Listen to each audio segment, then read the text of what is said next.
Heat stroke को लेकर एक बहुत ज़रूरी जानकारी। हीट स्ट्रोक ऐसे हालात होते हैं जिसमें शरीर का तापमान 104 डिग्री सेल्सियस को पार कर जाता है। ये अक्सर तब होता है जब ज़्यादा समय गर्मी वाली जगह पर रहा जाए। जैसी गर्मी बढ़ती है, हीट स्ट्रोक का रिस्क भी बढ़ता चला जाता है। इसके चलते बहुत सारी समस्याएं जैसे ब्रेन डैमेज, ऑर्गन फेलियर या यहाँ तक कि जान का जोखिम भी हो सकता है। डॉक्टर्स के मुताबिक हीट स्ट्रोक के दूसरे फैक्टर्स हैं जिसमें आप अगर ज़्यादा शराब पीते हैं, डिहाइड्रेशन और कुछ दवाइयाँ जो शरीर का तापमान बढ़ा देती हैं। सिर्फ यही नहीं, मोटापा और खराब सेहत भी हीट स्ट्रोक का रिस्क बढ़ा सकते हैं।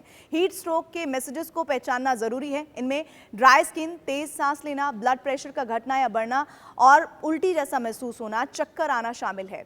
अगर हीट स्ट्रोक का इलाज नहीं करवाया जाता है तो इससे दिल तक ब्लड फ्लो का कम होना, नर्व डैमेज, ब्रेन में सूजन आना और सर्कुलेशन से जुड़ी बहुत सारी दिक्कतें हो सकती है। एक्सपर्ट्स तो ये भी कहते हैं कि हीट स्ट्रोक की वजह से आपको माइग्रेन भी हो सकता है, क्योंकि स्टडीज ने यह भी बताया कि बढ़ते हुए तापमान और माइग्रेन के बीच एक ताल्लुक है। अल्जाइमर के मरीजों को भी हीट स्ट्रोक आने का रिस्क सबसे ज्यादा होता है। गर्मियों की वजह से होने वाली ये समस्या अल्जाइमर के मरीजों की सोचने की शक्ति भी इससे प्रभावित कर देता है। और इसके अलावा डायबिटीज और दिल से जुड़ी बीमारियां अगर साथ में है तो हीट स्ट्रोक का रिस्क और ज्यादा बढ़ जाता है। आप घर पर रहकर ही हीट स्ट्रोक से खुद को बचा सकते हैं। आप लेवेंडर, पेपरमिंट जैसे एसेंशियल ऑयल से कोल्ड कंप्रेस करना चाहिए आपको। और इन सब के अलावा हर्बल चाय, नींबू पानी, नारियल पानी और छाछ पीकर खुद को हाइड्रेट रखें। और ये कहा जाता है कि आप कूल एनवायरनमेंट में रहें।